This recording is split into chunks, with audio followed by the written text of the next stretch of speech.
아멘. 예수 그리스도께서 다시 오심, 주님의 재림, 주님의 오심의 확실성은 우리로 하여금 시대를 분별해야 한다라고 요청하고 있고 또한 기대하며 기다려야 된다라고 말씀하고 계십니다. 그러나 주님의 오심은 확실하기도 하지만 불확실성을 또한 가지고 있기 때문에 그래서 깨어서 준비해야 되는 태도가 우리에게 요청되어지고 그래서 너희는 깨어서 준비해라라는 것을 더 명확하게 말씀하시기 위하여서 주님은 열처녀 비유를 통하여서 우리에게 어제 말씀하셨습니다.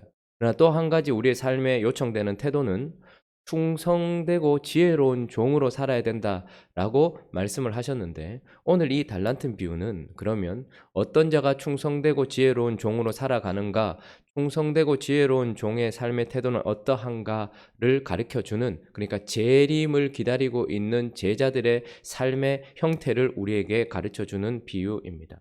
오늘 이 비유에 보니까 어떤 사람이 타국으로 갈 때라고 이야기합니다. 그러면 이 어떤 사람은 누구일까요? 네, 예수님이죠. 다른 복음서에 보면 왕이라고 이야기합니다. 그러니까 왕이 다른 타국, 지금 이제 하늘나라에 가 계시겠죠. 그분이 갈 때에 그 종들을 불러라고 얘기합니다. 그 종들은 누구를 이야기할까요? 예수 그리스도를 주인으로 모시고 있다라고 하는 모든 사람들이라고 이야기할 수 있겠죠. 쉽게 말하면 교회라고 말할 수 있을 것입니다. 그들을 불러서 자기 소유를 맡긴과 같으니라고 이야기하면서 각각 그 재능대로 달란트를 맡겼다라고 이야기를 하고 있습니다.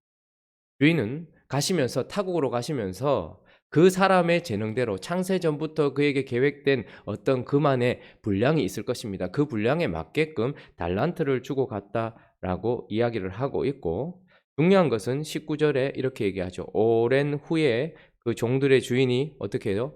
돌아와 그들과 결산한다 이렇게 얘기합니다.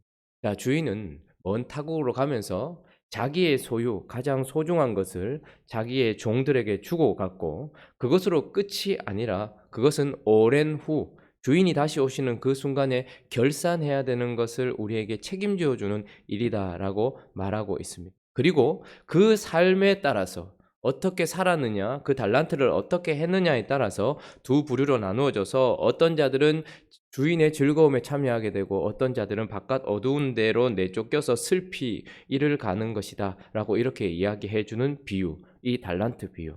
자, 그러면 이제 이 비유를 통해서 주님은 우리에게 무슨 말씀을 하고 계시는가, 무엇을 가르쳐 주고 계시는가. 그 첫 번째는 주인은 반드시 결산한다라는 것입니다. 자, 19절 다시 한번 읽어볼까요? 19절 읽습니다. 시작.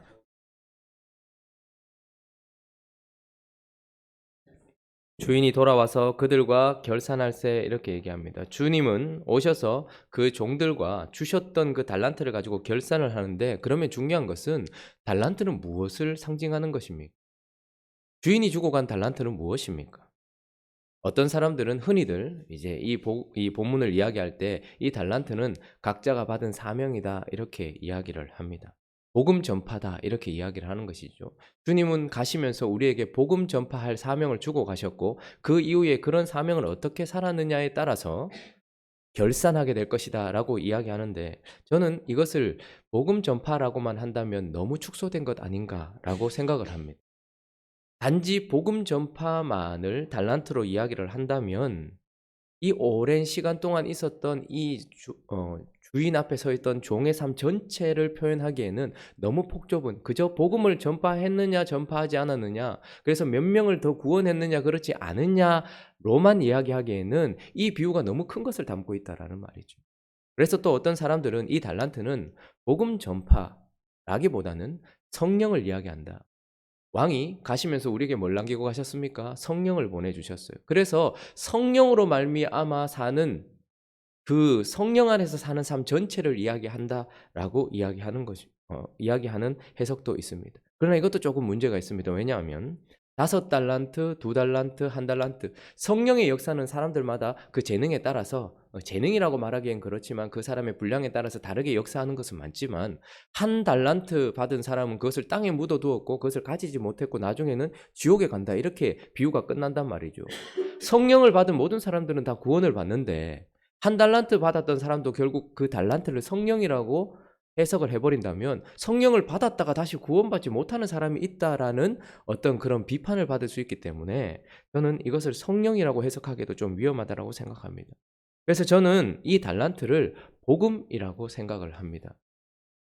특별히 더 복음 안에서 주어진 은혜의 삶 전체를 달란트라고 이야기한다라고 생각합니다. 왜냐하면 이 종들은 주인이 멀리 가면서 주어진 그 어떤 순간부터 주인의 것으로 주인을 대신하는 삶을 살아야 되는 것이죠. 우리는 복음을 받은 그 순간부터 우리의 신분이 우리를 위해 사는 자가 아니라 주인을 위해 사는 자가 되고 주인이 주신 것으로 사는 자가 되는 복음으로 변화된 삶을 사는 것이죠. 그리고 그 복음 안에는 무엇이 있습니까? 성령도 있습니다. 복음을 받은 자는 성령도 받는 것입니다. 복음을 받은 사람은 또 그 속에 무엇이 있습니까? 그 복음이신 예수 그리스도를 전파하는 삶도 있는 것입니다.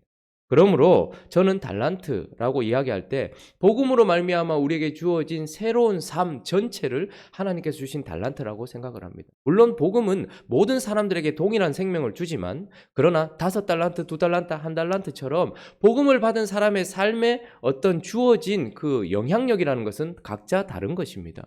바울도 우리와 똑같은 복음을 받았지만 그러나 그의 삶은 5달란트 받은 사람과 같은 삶을 살았다면 똑같은 복음을 받았지만 2달란트, 1달란트 받은 삶이 있다라는 것이죠. 자, 그러면 이 달란트라는 것이 복음 그리고 복음으로 말미암아 주어진 새 삶이라고 한다면 장사는 무엇입니까? 바로 그것을 가지고 살아가는 삶 전체를 이야기하겠죠. 복음은 우리에게 성령을 주십니다. 그래서 그 복음을 받은 자는 성령 안에서 어떻게 해요? 주님 앞에서 열매 맺는 삶을 살아야 되는 거예요. 장사라는 것은 무엇입니까? 내적인 것보다는 외적인 걸 뜻해요. 우리에게 주어진 환경 속에서 장사는 외부를 향하여서 무엇인가를 사고 파는 것 아닙니까?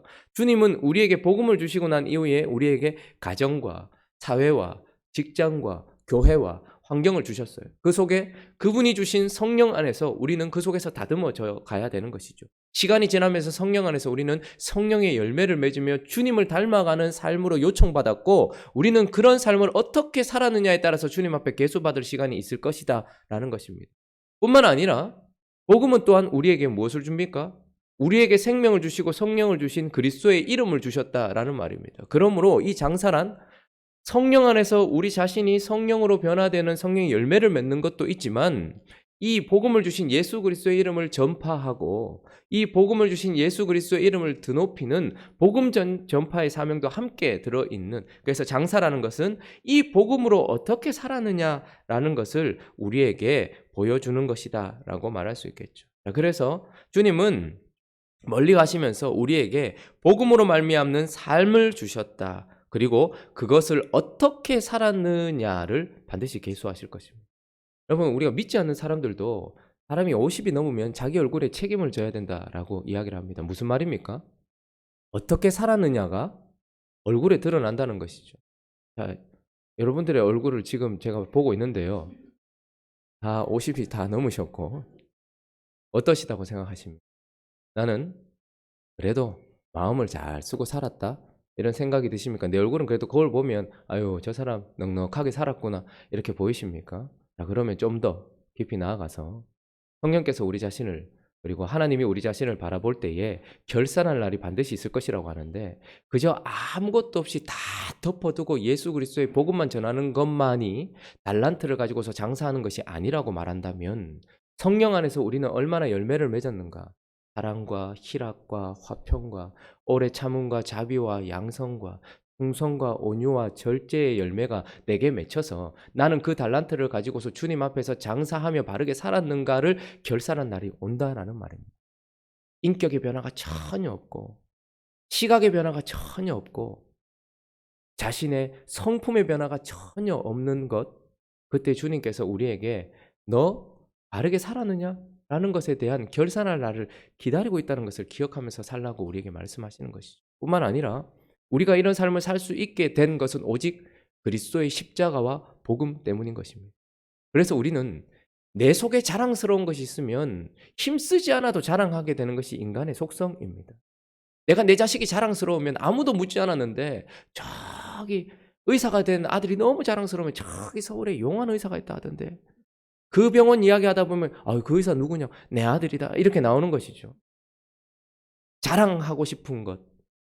그런데 우리가 이 땅에서 우리의 삶을 바꿔주셨고 영원한 생명을 주신 예수 그리스도의 이름을 전파하는 삶을 살았느냐 그렇지 않느냐가 반드시 마지막에 결산되어질 때가 있다라는 것. 그래서 우리는 기억해야 됩니다. 우리는 반드시 주님 앞에서 결산할 날이 온다라는 것을 이 비유를 통해서 말씀하시죠.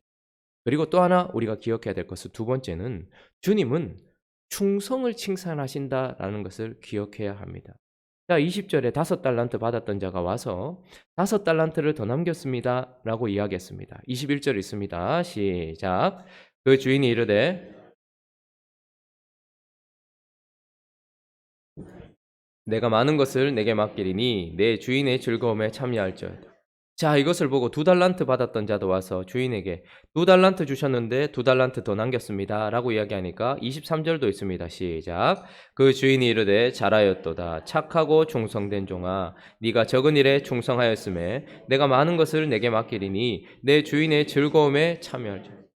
자, 지금 주인이 두 종을 칭찬하고 있는데 칭찬하는 내용이 어떻습니까? 똑같습니다. 조금 형평성이 어긋난 것 같지 않습니까? 우리가 봤을 때는 5달란트 받았던 자가 5달란트를 더 남겼어요. 2달란트 받았던 자는 2달란트를 더 남겼어요. 그러면 지금 그 마지막에 가면 차이가 엄청납니다. 그런데도 불구하고 똑같이 칭찬을 하고 있어요. 주인은 남긴 것이 얼마만큼인가에 대한 어떤 그 이윤에 대해서 칭찬해주고 있는 것이 아니다라는 것을 보게 됩니다. 주인이 칭찬하는 이유는 딱 두 가지예요. 착했다라는 것입니다. 무엇이 착했습니까? 5달란트, 16절에 보면 5달란트 받았던 자는 바로 가서 그것으로 장사했다 이렇게 얘기합니다. 복음을 받은 순간 그 사람은 이제 이 복음을 주신 주인을 너무 사랑하고 너무 감사해서 그것을 가지고 그의 삶이 바로 바뀌었어요. 주인을 위한 삶이었고 주인이 주신 삶을 살았던 사람이었습니다. 이걸 착하다라고 이야기하는 것입니다. 복음을 받는 그 순간 그 복음을 주신 주인을 너무 사랑하고 그 주인께 너무 감사하는 마음 때문에 이제 이 달란트를 주인의 소유를 가지고서 이것을 주셔서 내 신분이 완전히 바뀐 거예요. 내 삶의 방향이 완전히 바뀐 거예요. 그런데 그는 바로 가서 주인이 주신 삶을 살았고 주인을 위한 삶을 살았다라는 말입니다. 이것이 착하다라는 뜻이겠죠. 그래서 그가 그렇게 살았기 때문에 주인이 칭찬한 것입니다. 착하다라고 이야기한 것입니다. 그러나 이 비유가 이야기해주고 싶은 핵심은 바로 충성입니다. 주인은 그가 얼마나 5달란트를 더 남겼든지 2달란트를 더 남겼든지 이윤에 대하여 칭찬하는 것이 아니라 충성에 대해서 칭찬하고 있는 것입니다. 자, 무엇을 칭찬하는 것입니까? 이 종들은 바로 가서 그것으로라고 이야기합니다. 그것으로 장사해. 우리의 삶은 주님이 주신 것으로 사느냐 아니면 내가 생각하는 그 무엇을 가지고 사느냐 두 부류밖에 없습니다. 우리는 성령으로 말미암아서 주께서 주신 삶을 감당하기 위하여서 최선을 다하는 삶을 사느냐, 그리고 예수 그리스도의 이름을 가지고서 그분의 말씀, 미련해 보이는 전도라는 것을 가지고 사느냐 아니면 다른 방법을 가지고 사느냐 두 부류의 삶밖에 없는 것입니다. 충성이란 무엇이냐면 주님이 주신 것을 가지고 최선을 다하는 거예요. 장사가 안 되는 것 같아도 주님이 주신 것으로 해야 되는 거예요. 성령을 의지하며 사는 것만큼 어리석어 보이는 게 어디 있습니까? 보이지도 않는데, 느껴지지도 않는데, 앉아서 기도하고 앉아있고 성령님 내가 이걸 할 때 열심을 내는 게 오히려 더 편하고 좋지, 성령의 은혜를 구하면서 살고 성령에 빗대어서 살고 성령을 따라 사는 것만큼 힘들고 어려운 게 어디 있습니까? 그러나 그들의 장사는 주인이 주신 것, 성령으로. 여러분, 예수 그리스도의 이름을 이 미련해 보이는 전도라는 방식으로 전하는 것이 얼마나 어리석어 보입니까? 예수를 전한다고 사람들이 믿습니까? 그러니 예수가 주신 것 아닌 다른 것으로 하려고 하는 경우가 많은 것이죠. 이것을 합리화시키고 실용화시키면서 이 방법, 주인이 주신 것이, 주인은 우리에게 오직 전도라는 것, 그리고 전도라는 방식밖에 주시지 않았습니다. 그 미련한 것을 우리에게 주셨고 그의 충성은 그것을 가지고 했다 이 말입니다. 설교를 할 때도 마찬가지죠. 성령을 의지해서 설교를 한다. 어떻게든 좀 설득의 방법 혹은 웅변의 기술, 뭐 이런 것들을 가지고서 하면 사람들이 좀 더 쏙쏙 알아들을 것 같은데 미련해 보이지만 성령을 의지하여서 성령님 오늘도 마음을 열어주시고 성령님 오늘도 이 입술을 주장하여 주셔서 라고 이야기하면서 성령을 의지하면서 살고 사업을 할 때에도 성령 하나님 여기가 하나님이 주인 되신 기업입니다. 그러므로 우리는 이윤 추구가 아니라 하나님을 추구합니다. 이것만큼 어려운 게 어디 있어요? 세상 사람들이 사는 방식이 아니라 성령께서 우리에게 주신 방식대로 사는 여기 기업하시는 분들 많잖아요. 자기 사업하시는 분들 많습니다. 그러면 우리가 받은 것으로 성령의 충만함. 그래서 여기 기업을 시작하면서 기도를 하고 시작하는 것만큼 어리석은 게 어디 있겠습니까? 이것만큼 어리석어 보이는 게 어디 있냔 말이에요. 그런데도 불구하고 우리의 삶은 주님이 주신 것을 가지고 사는 거예요. 그리고 주님이 주신 방법대로 사는 거예요. 그래서 나중에 무엇을 칭찬받냐 하면 주인이 주신 것을 가지고 살았느냐 그걸로 칭찬받는 거예요. 얼마나 남겼느냐가 중요한 게 아니라는 말이에요. 또 한 가지 충성이라는 것은 주인이 주신 것으로 사는 것이기도 하면서 또 하나는 주인이 주신 만큼 가지고 사는 것입니다. 자, 우리는 가끔씩 5달란트 받은 사람이 10달란트를 가지고 있는 것을 보고 2달란트를 받은 사람이 4달란트 차이가 확 더 나버렸어요. 처음에는 3달란트였는데 나중에 끝에 가보니까 6달란트나 더 차이가 나죠. 그러나 주님은 그 사람의 재능에 따라서 사람들마다 각자 분량이 다르다라고 이야기합니다. 우리는 늘 나는 바울처럼 살지 못해서 어떡하나 주님 앞에 부끄럽다. 진짜 겸손한 표현인 것인지 아니면 좀 그렇게 보이고 싶어서 말씀하시는 것인지 모르겠지만 주님은 우리에게 바울처럼 살라고 이야기하지 않습니다. 주님은 각자에게 주신 분량이 있다라는 말. 저는 목사니까 저를 빗대어서 얘기해 본다면 목사가 10명의 성도를 평생 책임지고 살아야 될 사명을 받을 사람도 있을 것입니다. 10,000명의 성도를 책임지고 살아야 될 목회자도 있을 것입니다. 주님은 10,000명의 성도를 책임진 사람에게 아유 수고했다 라고 이야기하고 너 평생 10명만 책임지고 왔냐? 라고 말씀하시지 않는다 이 말입니다. 하나님은 기업을 할 때에도 어떤 사람에게는 재정을 한 해 재정을 60억, 70억 맡기는 분도 있고 1조가 넘는 걸 맡기는 것도 있고 한 기업 안에 어떤 직장 안에 10명을 먹여 살리는 기업을 하는 사람도 있고 100명을 먹여 살리는 기업을 하는 사람도 있고 1000명을 먹여 사는 기업을 하는 사람도 있겠죠. 그러나 세상에서는 너는 1000명이나 먹여 살렸네 잘했다. 너는 겨우 2명 먹여 살렸네. 좀 더 노력하지. 세상에서는 그럴지 모르겠지만 하나님은 그렇지 않다라는 말입니다. 각자의 분량에 따라서 주어진 사명이 있다는 거예요. 그래서 평생 최선을 다해도 5명, 10명 목회하다가 주님 앞에 설 사람도 있고 평생 목회를 했는데 10,000명, 20,000명에게 영향을 미치는 목회자도 있겠죠. 평생 기업을 했는데 2명 먹여 살리고 우리 가정 근근히 먹여 살린 사람도 있겠고 평생 기업을 해서 사회에 공헌을 해서 공헌장도 받고 갈 만한 사람도 있겠죠. 그러나 주님은 얼마만큼의 양이 아니라 주어진 만큼의 최선을 우리에게 요구하신다라는 말. 그래서 내게 주어진 만큼 하나님께서 주신 만큼 우리가 바울처럼 살라고 주님께 요구받은 것이 아닌데 왜 기도할 때마다 바울처럼이라고 이야기하는지. 주님은 우리가 다른 누군가처럼 헌신하기를 바라는 것이 아니라 내게 주어진 만큼 헌신하기를 바라시는 것입니다. 저 목사님은 자기 자식도 저래 많은데 5명이나 입양을 해서 저렇게 키우신다. 주님께 칭찬받겠죠. 그런데 우리에게 주어진 것은 다를 수 있단 말입니다. 늘 마음에 빚진 것처럼 살아가는 것이 아니라 물론 주님께 빚진 마음으로 살아야 되겠지만 내게 요구하신 만큼이 2달란트인지 1달란트인지 5달란트인지 주님은 그만큼의 최선을 요구하시는 것입니다. 1,000명, 10,000명 교회의 장로로서 해야 될 일이 있고 2명, 3명 교회의 장로로서 해야 될 일이 있지만 주님은 똑같이 칭찬하신다는 거예요.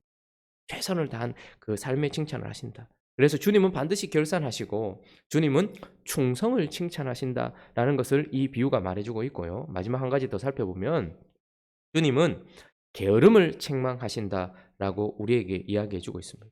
그러면 칭찬을 할 때에도 그리고 핀잔을 주실 때에도 심판을 하실 때에도 똑같다라는 것을 보게 되는데 자 26절 한번 읽어주시겠습니까? 26절에 있습니다. 시작.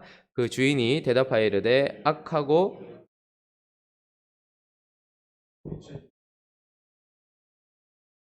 주님이 칭찬하실 때에도 이윤을 얼마나 남겼느냐에 따라 칭찬하지 않는 것과 똑같이 주님께서 심판을 선포하실 때, 책망을 하실 때에도 이윤을 남기지 않은 것 때문에 책망하시지 않는다는 것을 보게 됩니다. 그래서 주님은 남기지 못했다라는 것이 아니고 26절에 악한 것 때문에 책망하시고 게으른 것 때문에 책망하신다라는 것을 보게 됩니다. 악하다는 것은 무엇입니까? 그는 주인에 대해서 뭐라고 얘기합니까? 24절에 보니까 주인이여 당신은 굳은 사람이라 심지 않은 데서 거두고 해치지 않은 데서 모으는 줄을 내가 알았으므로 당신의 것을 묻어뒀다. 당신이 두렵다. 그는 주인에 대하여 어떻게 생각하고 있는 것입니까? 아주 굳은 사람이고 심지 않은 데서 해치지 않은 데서 모으는 아주 불로소득을 원하는 그런 우리에게 조그만 거 주고 많은 것을 원하는 그런 악한 주인이다. 이렇게 생각했기 때문에 그 주인이 주신 삶을 살지 않고 뭘 했을까요? 자기가 주인 삼은 어떤 삶을 살았겠죠. 이 주인은 내게 악하기 때문에 내가 생각하는 다른 주인, 그게 자기 자신일 수도 있고 다른 삶일 수도 있겠죠. 그래서 5달란트, 2달란트 받았던 자는 그 주인을 사랑하는 마음으로 바로 가서 주인의 주신 삶과 주인을 위한 삶을 살았다고 한다면 그들은 이 악한 사람은 주인을 굳은 사람, 매우 악독한 업주로 생각하고 인식해서 자신의 삶을 살았던 거예요. 이게 악하다라는 거예요. 복음, 그 큰 달란트를 받고서도 자기의 삶을 살아버린 것이죠. 그것을 주인은 책망하고 있는 것이고 또 하나는 게으름을 책망하고 있는 것입니다. 여러분, 게으름은 무엇입니까? 이 게으름이라는 것은 주인의 입장에서 게으르다라는 거예요. 여러분, 이 악하다고 불려진 1달란트 받았던 종은 그러면 탱자탱자 놀았겠습니까? 5달란트 받았던 사람, 2달란트 받았던 사람은 자기 삶의 현장에서 장사하면서 열심히 살았는데 이 1달란트 받았던 사람은 아무것도 안 하고 집에서 배짱이처럼 놀았다 이런 말입니까? 아니요. 다른 것을 가지고 열심히 살았을 것입니다. 다른 목적을 가지고서 다른 것을 가지고 열심히 아주 바빴을 거예요. 우리는 자꾸 게으름 이렇게 얘기하면 가만히 있는 것, 아무것도 하지 않는 걸 게으름이라고 얘기하는데 주님이 말씀하시는 게으름이란 무엇이냐면 주님이 주신 삶, 주님이 주신 것이 아닌 것으로 바쁘게 움직이는 것도 게으름이라는 거예요. 그러니까 그는 주인이 주신 달란트는 묻어두고 뭘 했을까요? 자신이 가지고 있는 그 무엇으로 열심히 살았겠죠. 성령으로 열심을 내지 않고 자신의 어떤 열정으로 열심을 내었을 사람이었을 것입니다. 복음 전파가 아니라 다른 방법을 가지고서 좀 칭찬받는 삶을 살아보려고 노력했는 사람이었을 것입니다. 우리가 교회 안에서 직분자를 뽑거나 그 사람을 높일 때에 잘 분별해야 될 것 중에 하나는 저 사람 참 열심히 섬긴다. 열심이라는 것이 진짜 하나님이 기뻐하시는 열심이 되려고 하면 일단 하나님이 인정하시는 것을 가지고서 하나님이 인정하시는 만큼 해야 되는 것을 열심이라고 하는 것입니다. 자기가 생각하는 기준을 이루기 위하여 자기가 생각하는 그런 열정을 가지고서 하는 것은 열심이 아니고 이건 오히려 게으름인 것입니다. 왜냐하면 하나님 편에서 봤을 때는 하나님이 원하시는 삶을 하나도 안 살고 탱자탱자 노는 것과 별반 다르지 않기 때문인 것이죠. 성령을 의지하여서 하지 않는 모든 사역들은 주님 편에 봤을 때의 게으름인 것이에요. 하나님이 우리에게 주신 예수 그리스도의 이름과 그 방법대로 하지 않는 모든 분주한 삶 자체는 주인이 봤을 때는 아주 게으른 거예요. 아무것도 하지 않는 거나 별반 다를 것이 없는 것이죠. 그러므로 주인은 게으름을 책망하고 있다라는 것을 보게 되는 것입니다. 자, 말씀의 결론을 맺는다면 이 착하고 충성된 종의 삶의 특징은 무엇입니까? 주인이 주신 삶, 멀리 가면서 주신 그 복음을 받는 그 순간부터 새로운 삶이 시작되었고 그 삶은 또한 주인의 소유를 가지고서 주인을 위하여 하는 삶이기 때문에 주인이 주신 삶을 주인을 위한 삶으로 살면서 또한 주인이 주신 달란트로서 주인이 주신 만큼 충성하는 삶을 살았는가 그렇지 않는가를 마지막에 반드시 우리는 그분 앞에서 계수할 날이 온다라는 것을 이야기하는 것입니다. 주님의 오심의 불확실성 앞에서 우리는 착하고 충성된 종, 충성되고 지혜로운 종이 되어야 된다라고 이야기를 하고 있는 것입니다. 오늘 이 아침에 오랜 후에 그 종들의 주인이 돌아왔다 이야기합니다. 우리도 오랜 후에 복음을 주시고 떠나신 예수 그리스도 앞에 서야 될 시간이 있다라는 것을 기억하면서 그러면 우리가 이 재림에 대한 이야기를 들으면서 불확실하다라고 이야기했지만 주님이 언제쯤 오실까에 대한 정보를 또 한 가지 얻게 되었는데 오지 않으리라 생각하면서 허랑방탕하게 살았던 그런 사람들에게 있어서 주님의 재림의 때는 아주 갑자기 일찍 오신다는 거예요. 그런데 오셨으면 좋겠다. 일찍 오셨으면 좋겠다라고 간절히 사모하는 자에게는 더디 오시는 것 같아요. 그러나 또 한 가지 확실한 것은 주님은 언제 오시는가? 모든 종들이 충분히 최선을 다해서 주인에게 칭찬받을 만큼 사명을 감당할 시간만큼 주시고 오신다. 아, 나는 시간이 없어서. 그런 분들 가끔 있습니다. 아우, 내가 세상에서 너무 잘못된 삶을 살다 보니까 조금만 일찍 부름을 받았으면 내가 더 큰 일을 했을 텐데 이렇게 얘기하는데 아니요. 우리는 충분히 주님 앞에서 주님이 요구하시는 만큼을 드릴 수 있는 달만큼 하나님께서 우리에게 주셨다라는 것을 기억하면서 주님 오십니다. 그분 앞에 바르게 살아가는 우리 모두가 되기를 예수 그리스도의 이름으로 축원합니다. 말씀을 생각하시면서 기도했으면 좋겠습니다. 나는 어떤 종입니까? 나는 어떤 처녀입니까? 나는 어떤 사람입니까? 한번 기억하시면서 기도했으면 좋겠고 또 각자의 기도 제목들을 가지고 함께 기도하며 나가도록 하겠습니다. 기도하겠습니다.